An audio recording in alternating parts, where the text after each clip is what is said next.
First, we will have our hearing on Senate Bill 31, which is excluding USD number 207, Fort Leavenworth, and virtual school students from the capital improvement state aid determination. After that, we will be working Senate Bill 185. So without further ado, let's go ahead and let's call on Tamara Lawrence, our reviser, to give us a brief overview on Senate Bill 31. And are we ready? Yes, Madam Chair. Thank you. Senate Bill 31 would amend the calculation of capital improvements state aid, otherwise known as bond and interest state aid, to exclude USD number 207 Fort Leavenworth and students enrolled in a virtual school offered by a school district. Capital improvement state aid is determined by multiplying a school district's bond and interest obligation by the district's state aid percentage. To determine a district's state aid percentage, the state board ranks each school district by their assessed valuation per pupil, or AVPP. The lowest AVPP is the point of beginning, and the school district that is ranked lowest receives a 75% state aid percentage. Then for every $1,000 in AVPP above that lowest AVPP, the state aid percentage is reduced for those school districts by 1%. Current law includes Fort Leavenworth School District in the AVPP ranking and also includes virtual school students in the calculation of a school district's AVPP. So in this bill, I'll touch first on the Fort Leavenworth issue and then the virtual school student issue. So for bond elections held on or after July 1, 2021, Senate Bill 31 would exclude the Fort Leavenworth School District from the AVPP schedule used to calculate the bond and interest state aid. Currently, Fort Leavenworth is included, but because it is situated on federal property, it has the lowest AVPP of all school districts, and it does not have the authority to actually issue bonds. Senate Bill 31 would remove Fort Leavenworth from that calculation. And so the next lowest school district with the lowest AVPP would receive that 75% state aid percentage. So for virtual school students, currently the AVPP calculation of a school district includes those students who are enrolled in a virtual school offered by such school district. Under Senate Bill 31, for bond elections held on or after July 1, 2021, students enrolled in a virtual school as defined in the Virtual School Act would be excluded from the school district's AVPP determination. Senate Bill 31 would take effect upon publication in the statute book, and I'll be happy to answer any questions. Committee, are there any questions? Seeing none. Oh, I'm sorry.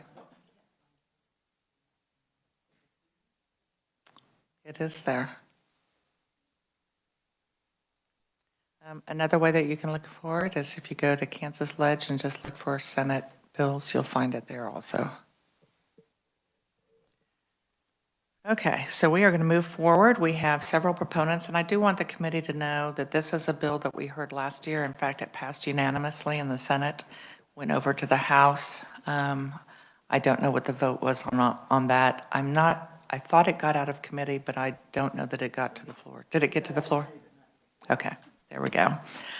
So first up, we have virtual testimony. It's with Dustin Avey, Managing Director for Piper Sandler and Company. And I want the committee to know and the public to know that several school districts thought that there was a problem with this because it would reshuffle each year, but couldn't figure out why it was shifting the way that it was. And it actually was Dustin Avey that took the time and did the research and came actually to the legislature with the solution. So Dustin, if you can go ahead and begin your testimony, please. We can't hear you, Dustin. Here we go. You hear me now, Madam Chair? Yes, we can. Welcome. Thank you.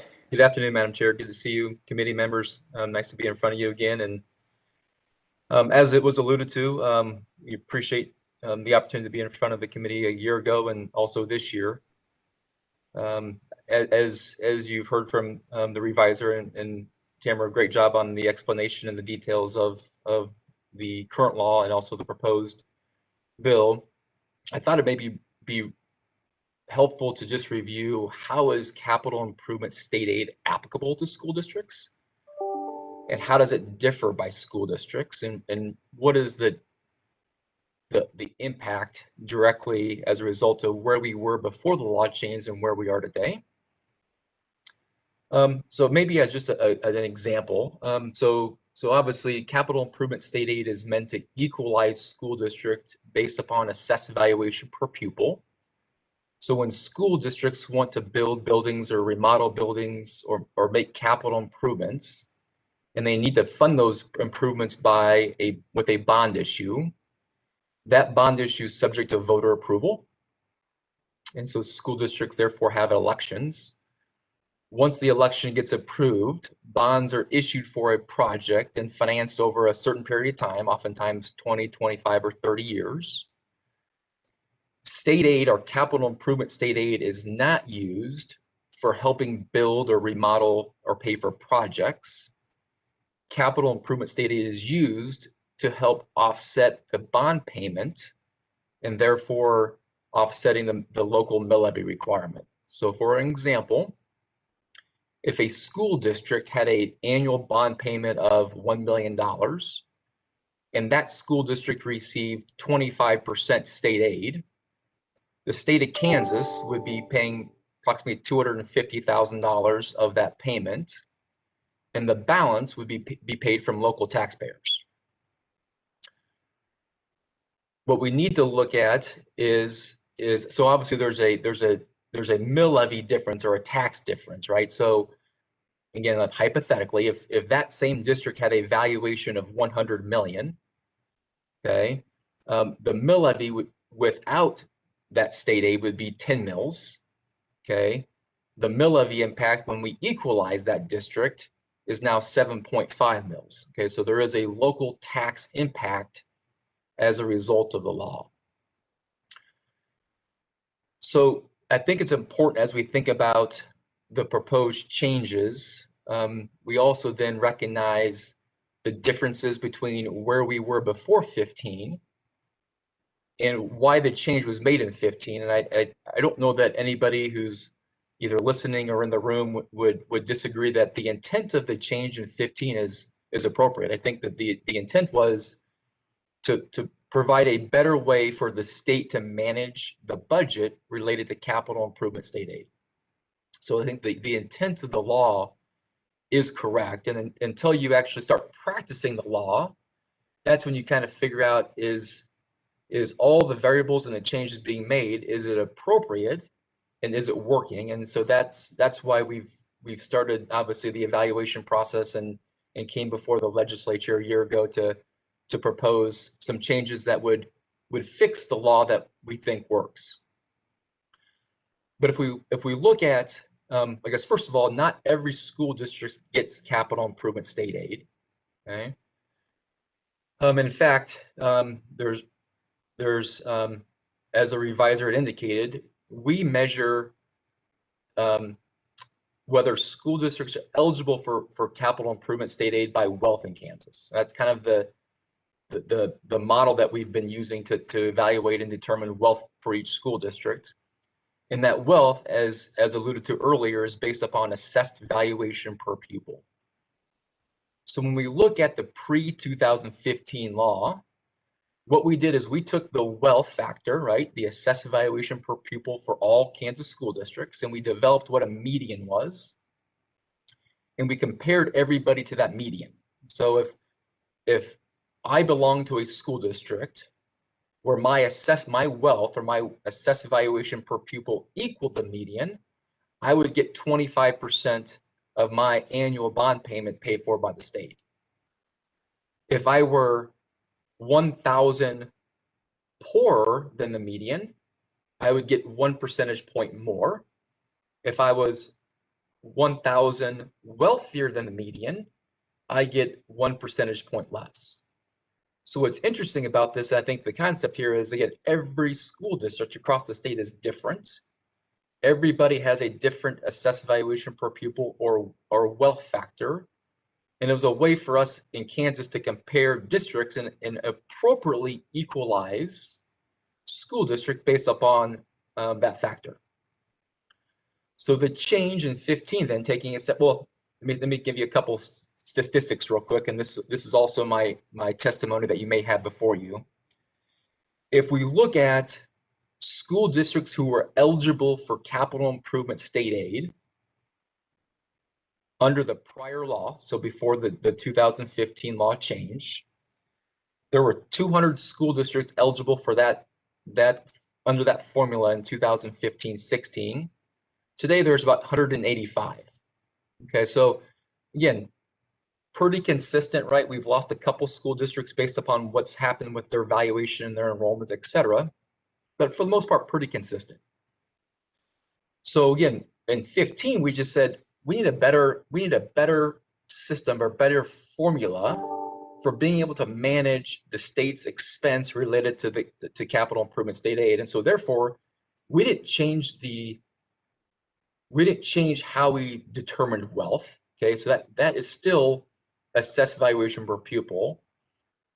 What we did is we took away the median calculation and just said the poorest district in the state, so the district that gets the most state aid, would be capped at 75%. So what's happened, and obviously that district, so under the median calculation, that poorest district is Fort Leavenworth. But in the median calculation, Fort Leavenworth is really does not move the median because it's the poorest school district. But when we switched it and said we're going to cap the poorest district, that made Fort Leavenworth kind of the standard for which all other school districts would be equalized. Well, as you may be aware, under statutes, Fort Leavenworth does not have any bonding ability. So they have no ability to go out and issue bonds for capital projects. And primarily that's because they're obviously heavily funded through the federal government, given that they're on the base. And so what's happened, and again, it took us a couple of years to see what these trends look like and what was happening. But every single year, what's happening is Fort Leavenworth is getting poorer on a per pupil basis compared to the rest of the state. So hypothetically, if Fort Leavenworth could issue bonds, which they can't, but if they could issue bonds, this fiscal year, the state of Kansas would be paying them 107% of their annual bond payment, okay, under the pre-15 law. Now, because after 2015 law, now what we're doing is we're capping that school district at 75%, right? So we're going from 100% to 75%, then every school district in the state drops by 32 percentage points. Okay, so it's a very drastic shift in equalization, which is, again, it's really caused the challenge, right? That's the premise of what we're trying to evaluate and fix is Fort Leavenworth being included in the formula doesn't necessarily make sense because they can't issue bonds, but it's really making it's really making it inequitable for those districts that would have been eligible for capital improvement state aid. They're now getting very little. As an example, right? So we talked about school districts that under the old law, the pre-15 law, that are getting capital improvement state aid. If we look at the after 15 law, in 2015-16, so after the law was changed, there was 159 school districts eligible for state aid, capital improvement state aid, under that new law. As Fort Leavenworth has been getting poorer on a per pupil basis compared to the state, for this fiscal year, 2020-21, there are only 115 school districts eligible for capital improvement state aid. So as you can see, a fairly drastic difference in change in the equity related to the intent of what the law is. And there's, my testimony has some data with respect to if we don't address this particular issue, we would suspect that in the next 5 years we may drop another 20 districts who are currently eligible, but because of where the trends of Fort Leavenworth may not be eligible in future years. So I'm gonna pause there. And again, I don't know that, first of all, again, I think just to reiterate, the intent of the after 15 law is appropriate. I think it just, again, we've studied the data, we've evaluated, we see what the challenge is, and I think there's a very appropriate way to fix that and make it correct. Very much, Dustin. At this time, I'm going to call on Quentin Breeze, Superintendent, USD 333, Concordia Public Schools. And we are so glad that you're with us today. Glad to be here. Let's turn on that mic. There we go. There we go. Okay, talk right into the microphone so that virtual can hear you. Sounds great. Well, thank you so much for this wonderful opportunity to speak with you. Is anybody else head spinning after Dustin lets you guys? I've been in education for 20 years, and probably the last 5 I've served as superintendent, and that is what school finance looks like on a daily basis, whether you're looking at bond and interest or looking at general fund or looking at capital outlay. There's just some interesting intricacies that make it work. And so for you guys to try to dissect that and understand it in a few short minutes, we appreciate your attention to that. And I'm going to focus a little bit more on how this impacts Concordia Public Schools individually. Again, my name is Quentin Breeze, Superintendent of Schools for Concordia Public Schools. And we have undergone an interesting year, to say the least. And what I'd first like to do is thank you all for your tremendous support over the last 3 years, because it has had a tremendous impact following the Gannon decision on whether we were able to function really this past year as a school district. We were able to put back staff over the last 3 years, not in preparation for this, but we were able to just put back staff. And so really that was a huge benefit to us, and it enabled us to continue to do in-person instruction all the way through this school year, so forth. So, you know, with just subs and staffing and managing quarantines and those kind of things, your guidance and your diligent leadership made that happen. Concordia is a community of about 5,000 people, Northwest Kansas. Our school district serves about a 55% free and reduced rate. So we do certainly have some challenges. We have about 1,200 students in our district. We have about 350 to 60 staff members, as we also host the co-op, special education cooperative. So that's just a little bit of an understanding of what Concordia looks like as a district. The median value of a home in Concordia is $73,000. So when you start talking about mills and what those dollars generate, one mill will generate about $70,000 in Concordia Public Schools. So much different than maybe a more affluent community that has a lot of you know, big businesses or you know, $4 or $5 million homes. Obviously drives assessed valuation up. So the state aid is very near and dear to my heart as we're trying to make plans in Concordia to do some improvements on Concordia Public Schools. We have a 1929 high school that has been serving us well for the past almost 100 years, but it needs some TLC, and that TLC costs a lot of dollars. And I want to make sure, I don't want to go on a tangent, but I want to make sure you guys as a committee understand we have capital improvement state aid that we're talking about today. There's another fund that some people get confused, and my own community got confused, and so I tried to explain that to them. Capital outlay is a whole different budget.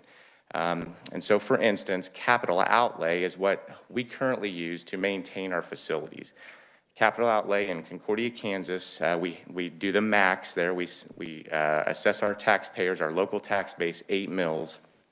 And like I said, at $75,000 per mill, that generates about $600,000 for us to manage 4 buildings, a bus fleet and passenger vehicle fleet of 30. And we just bought a new bus here just a few months ago, and you know that's $110,000 by the time we outfit that bus with our seats for our young preschool children with the car seats and so forth. So that 600,000 per year doesn't go a long way. So I would comment that our staff have done a fantastic job of maintaining this 1929 structure, but we're at the point now that it's going to take millions of dollars rather than hundreds of thousands of dollars to bring it up to snuff. And so to speak, the challenge with those dollars is I have to assess those all to my local tax base. And we have obviously a city tax, a county tax. We have a community college that assesses 30 mills to our local tax base. So really, we've found that this state aid is about our only option to help mitigate what's happening. And we started years ago, before 15, being about a 49% state aid district. So if we ran a $30 million bond issue, approximately half of that would be funded with some equalization. We're all the way down to almost 14% now, and that makes it really difficult for us to sustain and be able to make plans to move forward from a building standpoint. So again, that equalization aid is so very important to us, and how we need to do that. You throw in the contentiousness of a local taxing entity trying to run a bond issue. And many of you know that have been in communities, that always creates contentiousness anyway when I'm going to change something, or the high school's been there for 29 years and it served a lot of generations. And so there's a lot of those generations that tell me it was fine for them when they were there. But our classrooms are small, they're 900 square feet. Most classrooms now are built to about, 1,200 to 1,300 square feet. We're dealing with a gas line issue right now that wasn't planned, that ruptured here over the weekend. And so there's just a lot of things that we need to address, and we've been working diligently for the past 10 years on a plan, and we always get to the point where the number comes out and we lose our traction with our community because we just can't afford it. And we've done this again for 10 years, and now it seems like it becomes more important to everybody in the community once something bad happens and with the facility. So whether a roof goes bad and we have to move school, or a gas line goes bad, or we had luckily there was no students hurt, but we had an issue with a ramp collapsing, and students were on it during a fire drill, and luckily nobody was hurt. But again, it's those things that we're trying to anticipate every move. And probably most recently with COVID, we tried to, much like you guys have done here, put in as many precautions as we can. So we've tried to put in bottle filler stations instead of the standard drinking fountains. And so, in our elementary school that was built in '96, that it worked pretty effortlessly. You buy, a $2,000 or $3,000 drinking fountain. Your maintenance guys can go to it and get it installed usually within hours. Within our high school building, housing 650 kids, we still haven't got them in.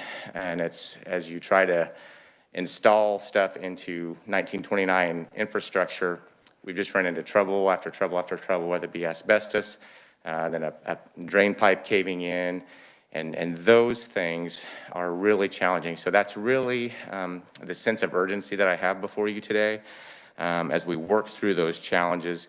I think the constraints that we place on districts with this aid have been revealed over the past 5 years, and I do think it was really unintended consequences from the original bill. I understand where you're coming from on the front end of this. Now that we've lived it for a few years, I think it's identified the challenges that we do have. So again, no action on this bill is going to continue to decrease our state aid by 2 to 3% every single year until we will probably be, like Dustin alluded to earlier, we'll be off the list. And this change does have a significant impact on our planning. So I think it's really important for you to understand the urgency we have in Concordia. And again, I appreciate the time, and a 7 mil difference is what he alluded to that would make for us in our community. I think that's probably on the low end. I think it could be as much as 7 or 8 mils, maybe even 9, as we continue to go through the calculation. I think one concern I heard in the of previous bills, and I think I wrote them down as House Bill 2526 last year, which you alluded to, and then Senate Bill 382, which was heard in this committee that we passed out. I think a concern last year was about the funding. The state would have to fund this. The way I understand it and the way I've read this is it's really hard to gauge the exact dollar amount that it would cost the state, because as, for instance, if Concordia would go on, there, over the next several years, there's going to be school districts that come off. So really, I believe, in my calculation and Dustin's calculation, I think Dustin can correct me, but I do believe this is a budget neutral. I don't believe it's going to cost the state any dollars. It's really hard to put a hard number on that, just because we don't know, if Concordia passes the bond and then Spring Hill comes off and have 286 school districts that can shuffle around, but it usually as some come off and some come on. And so nobody knows that until the election is actually passed. So I do believe that is a strong reason to strongly consider this bill to get it through, because the sense of urgency continues, and we all know costs continue to rise every year. What was going to cost me almost $30 million 10 years ago is going to cost the district probably nearly 50 to 60 for almost the same scope of work in a 10-year span. So we're seeing huge increases in cost, and we really want to battle for our kids. But again, I thank you for your time and listening to me ramble a little bit this afternoon, and I'll stand for questions. Thank you for your leadership and your compassion. We have one more piece of testimony and then we'll ask questions. Okay, thank you, Quentin. We have Mark Tallman, Associate Executive Director, Kansas Association of School Boards. Welcome again. Thank you very much. Members of the committee, when I try to explain things like this to my members and I look around a room like this, I never know whether people completely understand it or have no idea what we're talking about. So I think it's been really well explained, but I think I'll just maybe try to frame it as simple because it's how I remember. Under this formula, the percentage of aid you get is determined by how many $1,000 per pupil you are above Fort Leavenworth. And Fort Leavenworth is pretty much always zero because it's a military base that has no valuation per pupil. But almost every other district in the state that does have valuation tends to rise every year just because the amount of valuation is going up. So that just means what you've heard simply is that unintended consequence is that every year most districts are wealthier than Fort Leavenworth. I mean, they're more wealthier. Maybe not compared to each other, but they get farther away from zero every year. And so the point of this bill is to say, instead of starting the calculation at a district that never moves, we're going to exclude the only district with essentially no valuation, start at the second lowest, and then assume from there, under kind of the natural course of things, it will rise a little bit, and that will compensate the difference of everyone else. So that's just the idea behind this, to use the same principle, but not use the district that is really an anomaly. And if we don't do that, what the rest of my testimony says is, it just means that over time, every other district will tend to get less state aid or a lower percentage, which has to be filled by property tax, which means the gap between districts, between wealthy and less wealthy districts, will get wider, and that creates the funding inequity that's the concern. So with that, I'll be happy to take questions at the appropriate time if there are any. Thank you very much. Committee, what question? Let me just point out, we do have 7 pieces of written proponent testimony. We have no neutral testimony, and we have opponent testimony. So now we'll get to questions that we have, and we'll start with Senator Straub. Thank you, Madam Chair. I'm not sure which one of you the question's for, either Mark or Quentin. So essentially, we're throwing out an outlier. We're throwing out the lowest in our range. Why wouldn't we throw out the highest in that range also, which I would assume would be Blue Valley? One thing to remember is... Please introduce yourself. Oh, I'm sorry. Mark Tallman, Kansas Association of School Boards. Remember, it's assessed valuation per pupil. So Blue Valley is not the highest. It's really always Burlington because of their nuclear power plant. But the point is, those districts at the high end don't get any aid anyway. And so throwing out the top wouldn't really affect you. The only starting point is if you use this formula, which uses, the old one used the median, this just is a bottom starting point, then I think that's the one you really need to worry about, because whenever you get a certain dollar per pupil above your starting point, everyone above that is zero. And so now probably, and Dustin may be able to tell me, 25% of districts don't get any state aid because they're already so high. They get zero. Other questions? And Dustin, did you want to jump in? How many is it right now that do not receive any state aid?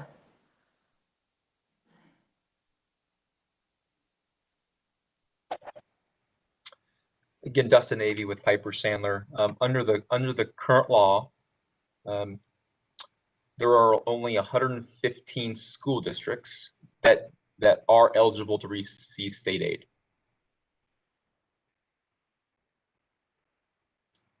I do agree with Mr. Tallman's comment related to Mrs. Schwartz's question. That would be 171 that received no state aid. Madam Chairperson, too, there's in that testimony, there's some good information that may be helpful to the committee too, that talks about and evaluates who those districts are, because it does, again, maybe some of your districts that you represent as well. So there is that information in your testimony. Thank you. Other questions, committee? Yes, Senator Erickson. Thank you, Madam Chair. And this is for any of the conferees. I have a few questions, Madam Chair, if there aren't any others, if I may. What fund does the capital improvement money come from? The state fund? Our SGF?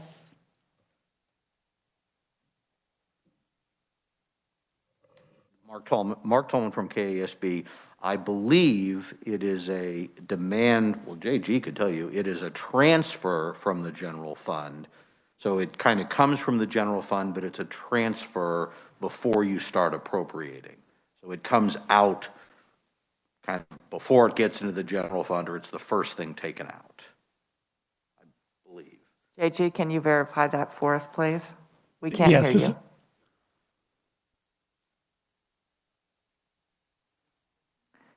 We still can't hear you, JG.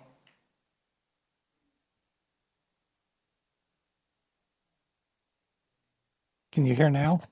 Yes, we can. Thank you. Okay. It is a demand transfer. So money's deposited into the state general fund. There's a calculation that's made on how much needs to be paid for capital improvement state aid. That amount is certified by the Department of Education and transferred from the state general fund to the Department of Education to be distributed. Follow up? Yes, thank you, Madam Chair. So I know that we don't have a fiscal note on this bill because of the variables that have been explained. However, I would venture to say that this would have a fairly hefty price tag for some of the following reasons. I believe that one of the conferees said that their state aid went from about 45% down to 14%, and I would imagine that's been the same across the board for these school districts. Having been a school board president when a bond issue was put forth, one of the big selling points to the community is the fact of the state aid, the matching fund. And so I would imagine it's hard to tell, some would go off, but if we were to do this and that percent went way back up, I can almost guarantee we would see a lot of school districts all of a sudden say, hey, capital improvement aid is way back up. Let's do a bond issue because we're going to get this money and we don't know how long it's going to last. So I would venture to say that this is going to come with a big price tag And my concern is, one, I don't think anyone's debating or disputing that Leavenworth is a legitimate school district. Two, at a time when we're cutting our university's budgets 5.5% and all the demands we have, my concern is without knowing a pretty good fiscal note on this, that this is the time to do this. And so I will leave it there, Madam Chair, for anyone who would like to respond or address that. Thank you. If we could have some response, and then committee, I'm going to remind you, we are going to need to pivot to working our bill within the next 5 minutes, but I do see Superintendent Breeze, did you want to address that? I believe Dustin may want to address this too, but quickly, I will say, I think one of the differences between the past bills that we also looked at was being aware of that challenge. And so I think between Dustin and several superintendents trying to figure out a solution to help mitigate that change would be the addition that's in the bill regarding virtual state aid. And, you know, kind of an ethical decision too, and we know this during COVID, but we're removing the students that are counted as virtual from the calculation. And so ethically, I think that's probably the right thing to do and should be that way, because we're not building bricks and mortar bought and interstate aid, so to speak. We're not building that for virtual students because they're online. So part of what was put into this bill is eliminating counting those students within that calculation, which is going to change the assessed valuation per pupil. So that will help mitigate that change. And again, I do believe that there's going to be other districts coming off at the same time as some are going on. But I think you have a valid point on the fiscal note. But we try to take that into account by mitigating that with the virtual student aid piece. Senator Straub. Thank you, Madam Chair. This question is for you. What is the actual spending per pupil in your school district, and what is the enrollment in your school district doing? Is it increasing or decreasing? We've been pretty consistent for an enrollment standpoint. I would say my first few years as superintendent, we went from 996 students up to over 1,100. We're trending around that 1,200 mark, 1,190-ish, and that obviously fluctuates daily. But we've been pretty steady as a school district in that part. As far as our value per pupil, I'd have to probably dig into that a little bit. What specific total dollars per pupil? Our general fund's about $8 million, and divide that by 1,200. You know, and that includes all of our weightings and so forth. I'm sorry, I have to get back to you on that one. Any other questions? Senator Petty. Thank you, Madam Chair. And thanks so much for being here. I kind of recall when I was here in 15, so I kind of recall a little bit when we talked about this change in legislation at the time. And so I think it might be helpful if you could just quickly, if you're going to do, like you have a high school built in 1929, and it sounds like you haven't just started this year thinking about what needs to be done for this facility. And so the process that you would go through and the time frame in order to make that determination and how this would play into that decision. Great question. And essentially, you know, we've been working, I started as a high school principal in 2011 and came upon a building that was struggling a little bit. Moved into the assistant superintendent role and now officially the superintendent over the last 5 years. But we've been through 4 different consultants and 3 different architects and really come to the same conclusion. You build your community together. Senator Erickson probably remembers doing this with trying to involve all your community stakeholders to come forth. So we've done that 3 different times in this last 10-year period. But, you know, it is a long process. You know, we've been meeting pre-COVID, we met monthly with our community group to try to identify what the needs were, meeting with architects, trying to figure out what we can save, what we have to raise and tear down and add on. And so it's a pretty lengthy process. And like I said, we've been going through it for probably the last 3 years for this specific project, but it began well before that with a number of facility studies and architects and consultants. That answer your question, Senator? Thank you very much. Committee, I will, at this time, I'm going to close our hearing on Senate Bill 31. I do want to thank those that were with us today for testimony. And we are going to move on to Senate Bill 185. And so Tamara, if you can give us a brief overview again, that is in reference to the hearing that we had 2 weeks ago on the Kansas Commission for the Deaf.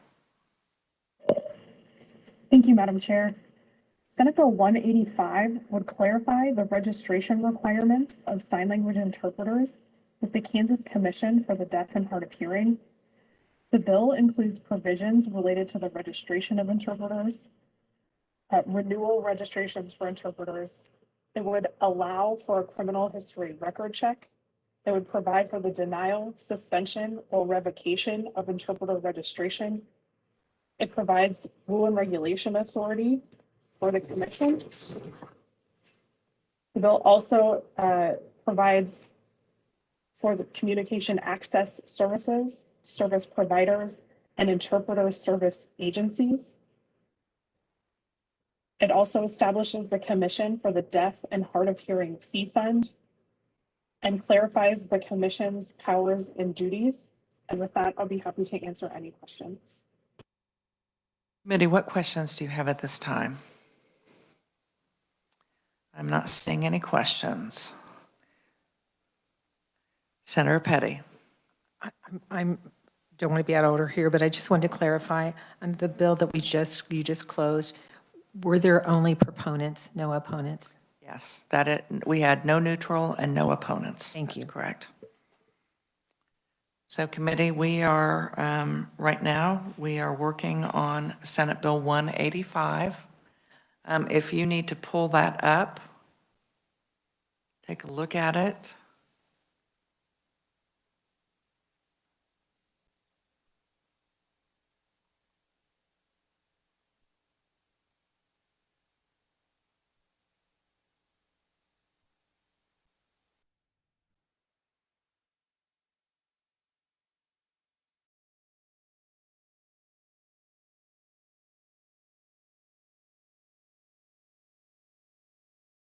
Senator Gossage. Thank you, Madam Chair. Typically, I'm not in favor of adding more regulation, more licensing. It just seems like a way to generate more money for an association or for a department. And I guess I don't recall, maybe it was said or I didn't understand, what is the purpose? It says that would require the Kansas Commission for the Deaf to establish a sign language interpreter registration process. Has there been an issue with interpreters? There has been an issue. We have individuals that have not gone through the process, but there also is an interagency problem. And part of what this particular bill does is it establishes the authority for that Kansas Commission for the Deaf and Hard of Hearing to establish the process and the fees. So they have for several years been in a state of limbo with regard to interpretation. And so the guidance that we received from the Attorney General was it needed to be stated legislatively.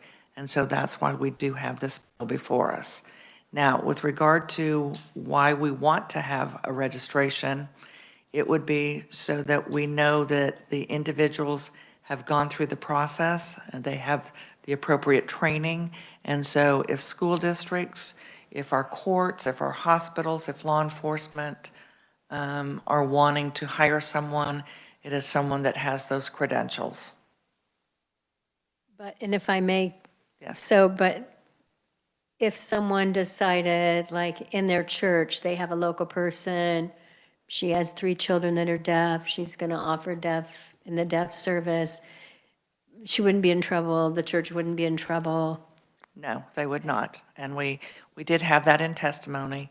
It's just specifically if they're being hired in that more technical situation, such as to provide that service for the courts, service for schools, things like that. First, I need to double check because I thought I saw Senator Erickson's hand. No? Okay, so Senator Petty. I was just going to say on page 4, if you look on page 4, I believe on page 4, after line 30, it does speak to those. You don't have to have a registered interpreter. Madam Chair? Yes. Just to sort of add the explanation that you were providing, I would like to note that current law already requires some form of list or registry of persons who are qualified interpreters, and for the provision of regulation and certification of interpreters. Those requirements are already in law. However, the law doesn't provide much more beyond that. There is no specific manner or method for meeting those requirements. So Senate Bill 185 was crafted to address those requirements and provide a manner and method for the regulation and registration of interpreters. Senator Straub. Thank you, Madam Chair. So if someone who has been working as an interpreter informally for the past, let's say, 30 years, would they be required to go back for additional training and, in addition to that, pay fees and register in order to continue the work that they've been doing?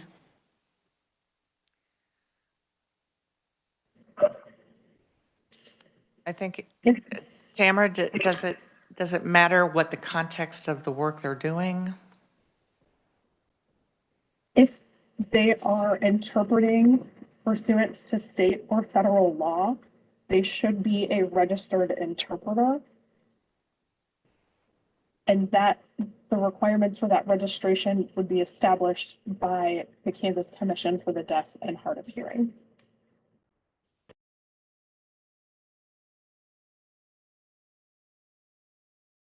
I think, again, it depends on when we are looking at what that role is, because we do, as was pointed out by Senator Petty, there are those individuals that are providing services for religious, or they're interpreting services for religious events, a volunteer without compensation, a student who's enrolled in and pursuing a degree, things like that. So it would really depend on what it is. I know that we have, our current director is there. I didn't know if Robert Cooper wanted to weigh in on this.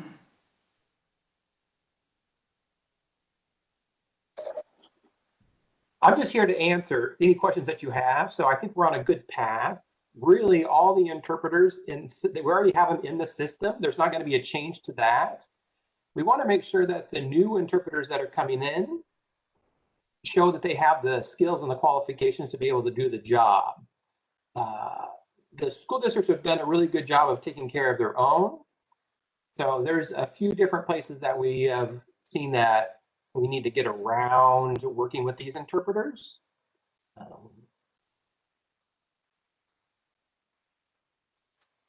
We've had some issues with finding unqualified interpreters, working in a few school districts, but not too many, where we're mostly working on the interpreters that are abusing the system that we currently have. We have like 4 unqualified people that are going to court, and we did manage to contact them and to let them know you're not certified, you can't do court type of work. They're going to these other court systems, and so we've been seeing the same thing happening sometimes in the K through 12. They usually don't last very long.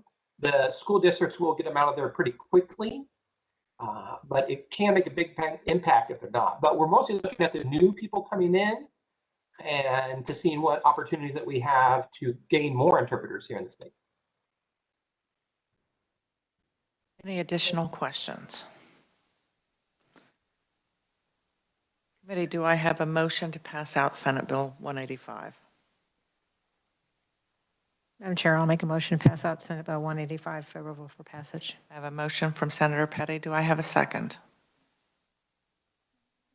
I have a second from Senator Sykes. Is there any further discussion on Senate Bill 185? I'll just make a comment. If I may. Okay.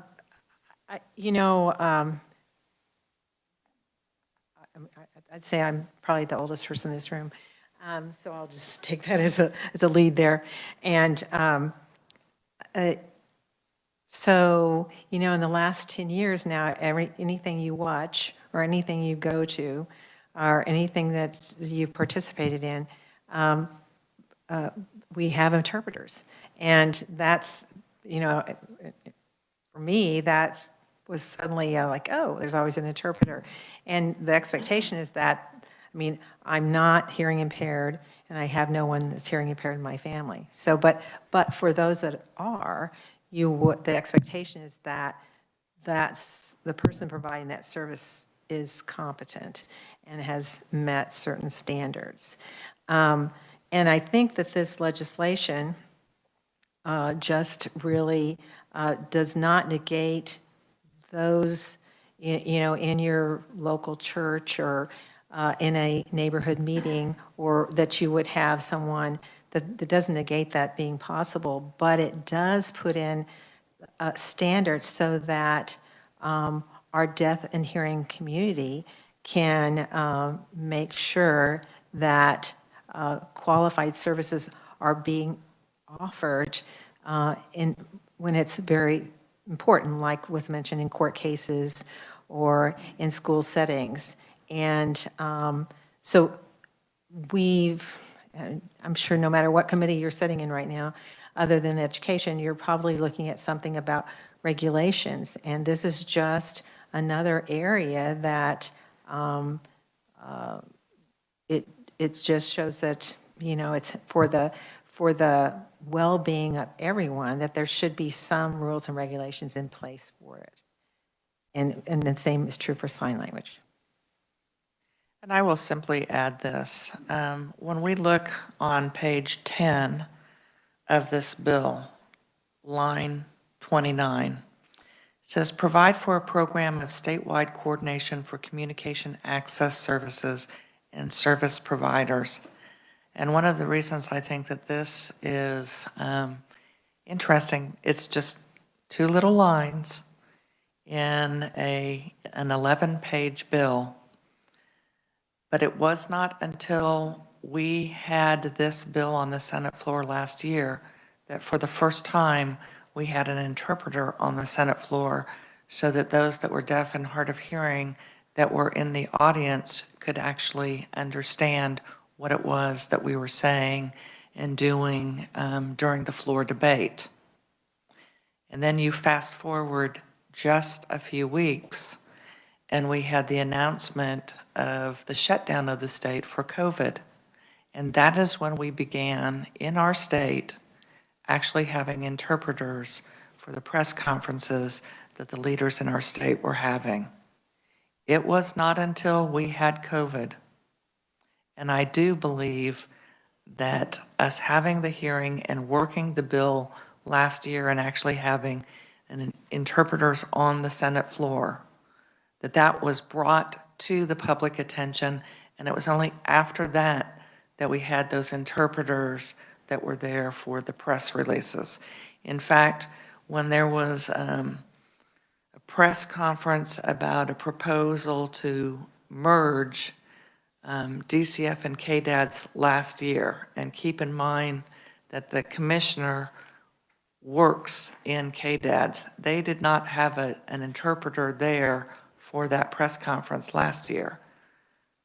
So it is when we talk about, does the action of the legislature really matter? It has certainly mattered during the pandemic that everyone that is watching that press conference, be they deaf or hard of hearing, has access to what is actually being said. So I have a motion, I have a second. All those in favor, please say aye. Motion carries. Committee, I want to say thank you for the work that we got done today. Tomorrow we will have our last hearing before turnaround. If we have time after the hearing, we will work a few bills. I do want us to, so if you have any amendments, please get those in. But we will be working on Senate Bill 63, 93, 144, 173, and 31 that we heard today. So I do want us to work on those. We'll get what we can get done tomorrow if we have time, and then we will work on the remainder on Friday. Yes, Senator O'Shea. Thank you, Madam Chair. Would you be willing to email those as well? I'm sorry, that list? Yeah. Yes. Thank you. We will get that emailed to you. Any additional questions? Committee meeting is adjourned.